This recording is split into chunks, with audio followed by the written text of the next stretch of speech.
Assalamualaikum warahmatullahi wabarakatuh.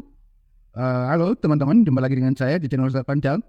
Teman-teman, ada fakta yang mungkin mengejutkan Anda bahwa lebih dari 80% orang di dunia ini pernah mengalami kekecewaan dalam hidup mereka.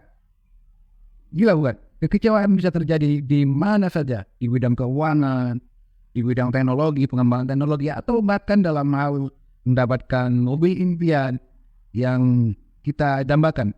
Tahukah Anda teman-teman, orang sukses di mana mereka yang memiliki kekayaan luar biasa, teknologi canggih, dan kebebasan finansial juga pernah merasakannya.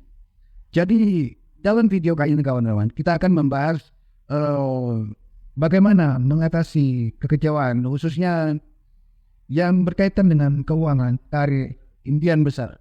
Jika Anda pernah mengalami atau merasa ingin menyerah setelah menghadapi kegagalan, video ini adalah untuk Anda.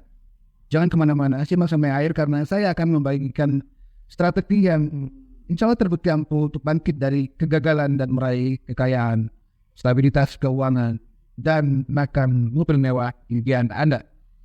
Kekecewaan datang dalam banyak bentuk kawan-kawan, terutama ketika berbicara tentang keuangan, tentang kekayaan, tentang teknologi. Mungkin Anda merasa sulit mencapai kekayaan yang Anda dambakan, atau mungkin mobil mewah yang selama ini Anda impikan masih terasa jauh dari jangkauan Anda mungkin. Hal seperti ini kawan-kawan seringkali menyebabkan kita mempertanyakan strategi keuangan kita, meragukan kemampuan diri kita, dan bahkan merasa masa depan kita tidak cerah. Mari kita jujur kawan-kawan, keinginan untuk mendapatkan uang, untuk meraih kekayaan seringkali membawa harapan tinggi. Ketika kita gagal mencapai tujuan itu kawan-kawan, rasanya sangat-sangat menyakitkan. Akan tetapi kita perlu untuk ingat bahwa kegagalan dalam hal keuangan, teknologi atau apa saja tidaklah berarti akhir dari segalanya. Bahkan sebaliknya, ini adalah kesempatan untuk belajar kawan-kawan, untuk memperbaiki diri, memperbaiki strategi keuangan kita, bergerak maju menuju kekayaan dan kebebasan finansial. Jadi bagaimana caranya kita menghadapi kekecewaan, terutama dalam hal meraih kekayaan, meraih keuangan yang berlimpah, atau mengimpikan rumah dengan teknologi tinggi? Saya ada beberapa tips kawan-kawan, sangat penting, akan membuat Anda melihat kegagalan dengan perspektif lain, perspektif baru. Yang pertama adalah ubah cara kita berpikir. Jika investasi Anda gagal, atau bisnis dalam bidang teknologi Anda tidak berkembang, sebaiknya kita jangan langsung menyerah kawan-kawan. Lihatlah ini sebagai kesempatan untuk memperbaiki strategi kita. Tanyakan pada diri kita, apa yang bisa kita pelajari dari kegagalan ini? Apakah cara lebih baik untuk meningkatkan strategi keuangan kita, atau kita perlu menggunakan teknologi yang lebih efisien? Dengan pola pikir seperti ini kawan-kawan, setiap kegagalan bisa menjadi batu loncatan menuju kekayaan dan kebebasan finansial yang lebih besar. Kemudian yang kedua, pentingnya dukungan dari orang lain, terutama orang terdekat kita. Jangan pernah ragu untuk berbicara dengan orang-orang di sekitar kita, teman, sahabat, keluarga, ataupun mentor kawan-kawan. Ada banyak sekali kisah sukses dari orang-orang yang gagal, meskipun pada awalnya dia gagal, akhirnya bisa menemukan jalan menuju kesuksesan, meraih kekayaan, sukses di bidang finansial, keuangan, berkat dukungan dari komunitas-komunitas yang mereka ada di dalamnya. Mereka memberi Anda perspektif baru tentang bagaimana meningkatkan strategi, teknologi, atau investasi keuangan kita. Dan bahkan mungkin mereka bisa memberikan saran tentang cara mendapatkan mobil impian, misalnya rumah impian misalnya. Saya akan berbagi sedikit pengalaman pribadi, mungkin bisa menginspirasi Anda kawan-kawan. Beberapa waktu yang lalu, saya mengalami kegagalan besar dalam karir saya. Saya melamar pekerjaan yang saya dapatkan selama ini. Berharap saya bisa mengubah hidup saya, terutama dalam hal keuangan, finansial saya, dan stabilitas ekonomi saya. Kan tetapi kawan-kawan, saya tidak mendapatkan kerjaan itu. Rasanya seperti pukulan besar buat saya, kawan-kawan. Saya seperti semua impian saya tentang kekayaan, tentang uang, kebebasan secara finansial telah hancur. Akan tetapi setelah saya mundur selangkah dan mengevaluasi Tapi di saya menyadari bahwa ini adalah kesempatan untuk belajar. Saya perbaiki semuanya kawan-kawan. Resume saya, kemampuan saya, skill saya, dan beberapa bulan kemudian saya mendapatkan pekerjaan baru, kerjaan lain yang lebih baik dengan potensi penghasilan yang jauh lebih besar kawan-kawan. Nah, dari sini saya belajar bahwa kekecewaan dalam hal karir atau keuangan bukanlah akhir dari segalanya. Dengan strategi yang tepat, Anda bisa bangkit, bahkan meraih kekayaan yang lebih besar, yang lebih baik daripada yang Anda bayangkan. Setiap kali kita mengalami kegagalan, ini hal biasa. Kecewa, bahagia, ini adalah dua mata uang yang tidak bisa dipisahkan kawan-kawan. Kalau Anda bahagia, Anda pasti kecewa. Salah satu hal yang sering saya lakukan agar saya tidak kecewa terlalu berat, tidak terlalu disappointed terhadap sesuatu. Setiap kali saya akan melakukan sesuatu, saya punya planning dan saya akan melakukan action terhadap planning tersebut. Pertama yang saya lakukan, saya menyiapkan mental saya agar saya tidak stres, bahkan saya tidak depresi. Kenapa kawan-kawan? Karena begitu ini tidak berhasil, saya sudah menyiapkan mental. Mental apa yang saya siapkan? Pertama, seperti yang saya tadi bilang bahwa kecewa dan bahagia adalah dua mata uang yang tidak dipisahkan, bagian dari kehidupan ini. Sometimes kita kecewa, di hari lain kita akan bahagia. Satu sisi kita mengalami kerugian, di hari lain kita mengalami keberuntungan, mendapatkan profit misalnya. Ini mental ini yang saya persiapkan. Itu dari dulu sejak saya masih kuliah. Saya siapkan ini. Waktu itu saya terapkan, pertama kali strategi ini saya terapkan pada saat saya mau menembak seorang cewek lah, katakan. Saya siap kecewa karena saya pikir saya tidak level untuk mengatakan cinta kepada perempuan tersebut. Karena saya pikir dia lebih dari saya. Anak dosen kawan-kawan. Dengan saya mahasiswa biasa.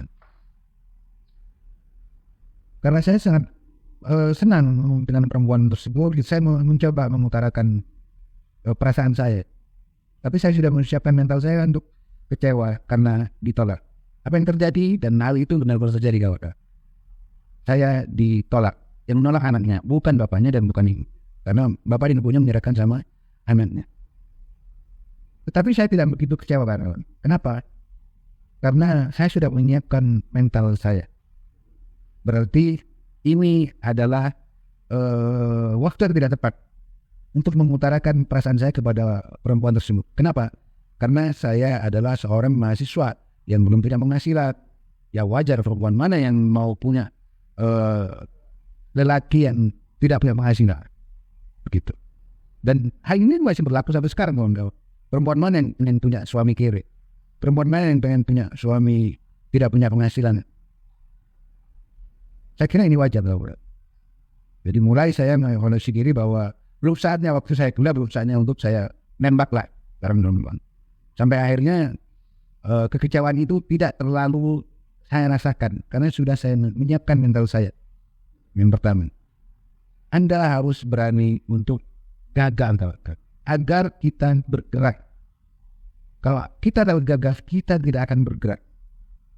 Anda pikir Elon Musk, Anda pikir Steve Jobs, Anda pikir Mark Zuckerberg, Anda pikir Warren Buffett, Anda pikir Jack Ma di Alibaba. Apakah mereka orang-orang yang begitu mengambil first action mereka, aksi pertama mereka langsung berhasil? Tidak kau.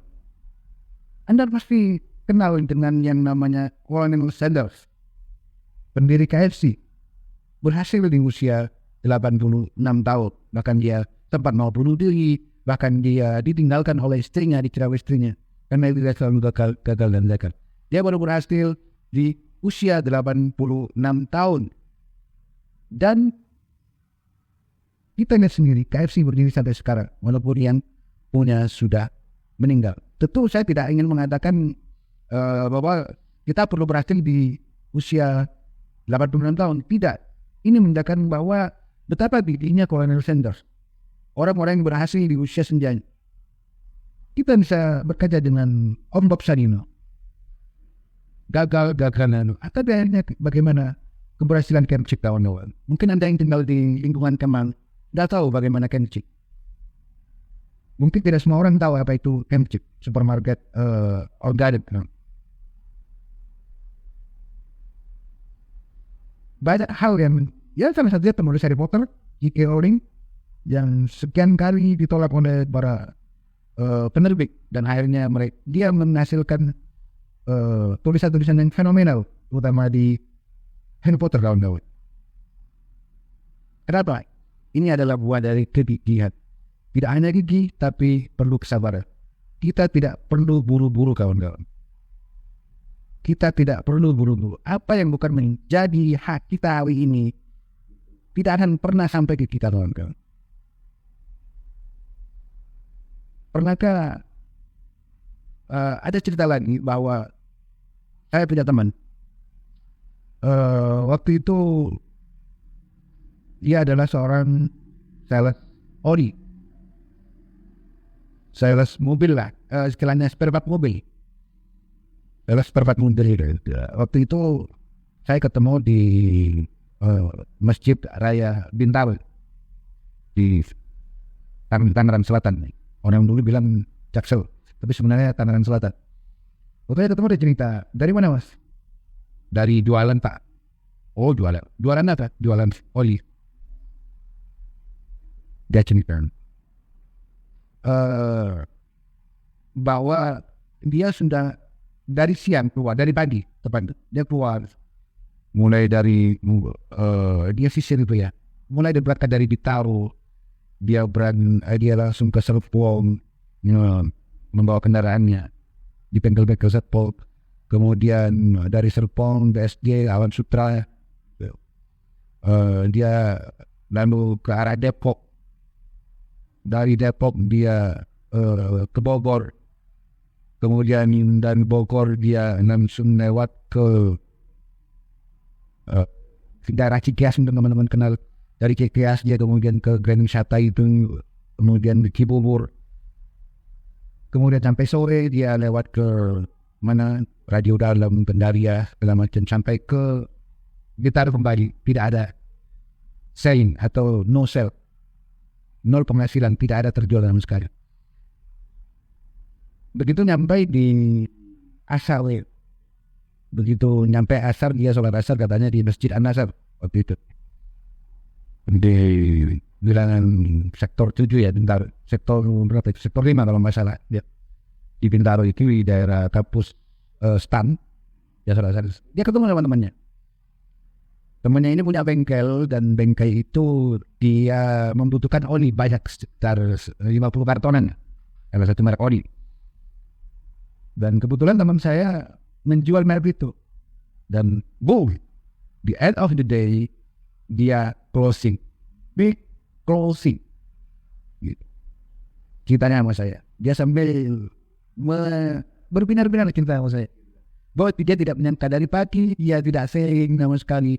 Dia berpikir bahwa hari itu dia tidak beruntung, hari itu dia sial, hari itu dia naas, sehingga sampai sore belum laku dagangannya. Walaupun dia sudah ngider dari Bintaro sampai ke Bogor, sampai ke Bekasi, sampai lagi ke Bintaro lagi, sampai Asar. Akhirnya ketemu di Masjid An-Nasr dengan temannya, closing 50 karton pelumas oli mobil ya teman-teman. Dari cerita ini kita bisa ambil hikmah bahwa perjuangan itu harus dimulai. Pertama. Yang kedua, perjuangan itu tidak mesti menghasilkan sesuai atau hasil sesuai dengan apa yang kita harapkan. Kemudian yang ketiga, banyak pelajaran yang bisa diambil dari kegagalan. Tandanya perjuangan itu tidak membuahkan hasil sesuai dengan yang kita harapkan. Seandainya teman saya tadi tidak memulai di pagi hari untuk pitching, menawarkan dagangannya, oli mobil tersebut, lumayan mahal memang oli ini, salah satu negeri mewah, dipakai mobil mewah lah. Bukan mobil kelas LCDC bukan, tapi mobil di atas. hampir 1 M dan ke atas harganya. Seandainya itu tidak mulai dari pagi hari perjuangan untuk pitching, untuk menawarkan mereka, kemungkinan di sore hari dia tidak akan closing. Dia tidak akan menemukan penjualan 50 karton.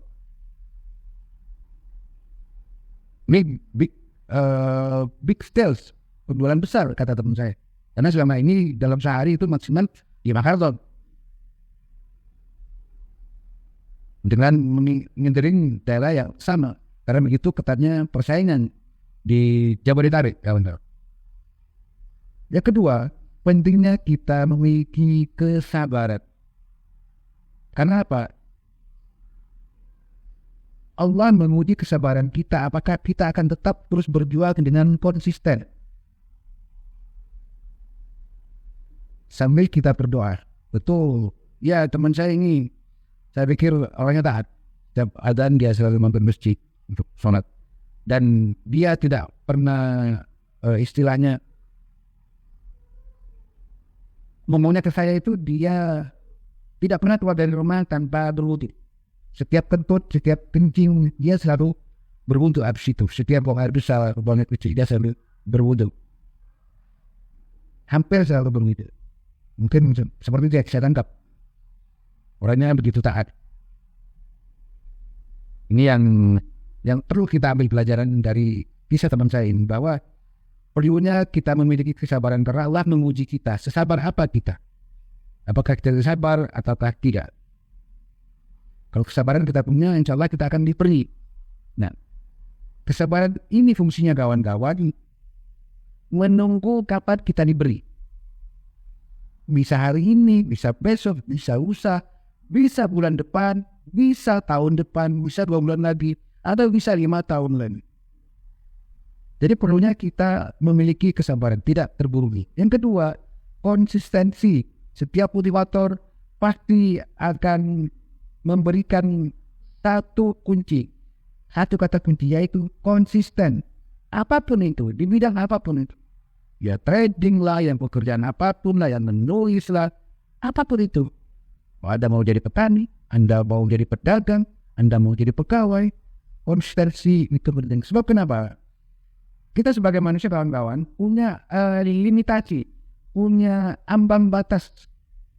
Kita capek, tenaga kita terkuras, kita ngantuk, dan sebagainya. Nah, kalau kita tidak menjaga konsistensi ini, kawan-kawan, tentu kita akan sembarangan mengeluarkan ilmu atau kemampuan-kemampuan kita yang harusnya sudah kita planning, karena kita tidak konsisten, karena capek tadi, karena ngantuk tadi. Ini semuanya akan berabe, akan berantakan kalau kita tidak menjaga konsistensi. Sekali lagi, perlunya kesabaran, perlunya konsistensi, dan sekali lagi take action, dan jangan lupa berdoa, kawan-kawan. Mungkin tips dari saya, belajar dari kisah dari teman saya tadi, bahwa ya jangan, karena kita laki-laki, ya setiap adzan kita ke masjid untuk sholat berjamaah, karena wajib bagi laki-laki, bagi yang muslim ya. Kemudian tips lagi dari teman saya tadi, bahwa dia tidak pernah tidak berwudu. Setiap kali dia batal wudu, kentut kah, buang air kecil, buang air besar, habis itu dia selalu berwudu, walaupun tidak sholat 2 rakaat. Ini salah satu tips. Mungkin ini yang membuat dia menjaga konsistensinya selalu fresh dan kawan. Dan sekali lagi, teman saya ini orangnya smiling face. Saya kira ini salah satu poin juga dari beliau ya. Smiling face, orangnya selalu tersenyum. Ketemu siapapun, terutama saat ketemu saya, dia selalu tersenyum. Dan setiap saya ketemu dia selalu tersenyum. Mau ketemu di basement, ketemu di masjid, mau ketemu di warung, dia pasti tersenyum. Dia selalu menjabat tangan saya. Bagaimana saya merasa kalau kata orang Jawa diwongke, dia betul-betul menganggap saya teman dekat, bahkan saudara mungkin. Padahal sama-sama ketemu di Jakarta. Beberapa tips tambahan dari teman saya. Kalau Anda perlu melakukan ini, silakan Anda tiru. Siapa tahu Anda bisa berhasil seperti teman saya tadi. Konsistensi, sabar, jangan lupa berdoa, tidak batal wudu, kemudian sholat berjamaah bagi laki-laki di masjid saat adzan berkumandang, meninggalkan segala kegiatan. Ini beberapa tips. Dan jujur itu saya lakukan, kawan-kawan, dan ya itu membuat, walaupun bukan uang miliar, uang triliun yang saya peroleh, tapi saya bisa mendapatkan banyak. Saya punya banyak waktu dengan keluarga. Saya punya banyak waktu dengan pekerjaan saya sekarang yang tidak perlu effort terlalu banyak seperti waktu saya masih dulu top istilah dengan gaji bulanan. Baik kawan, terlalu melebar saya pikir. Mudah-mudahan ini bermanfaat, menjadikan pembelajaran buat kita semua. Silakan share video ini kalau Anda merasa ini berguna. Jangan lupa like dan subscribe. Sampai jumpa di video-video berikutnya kawan-kawan.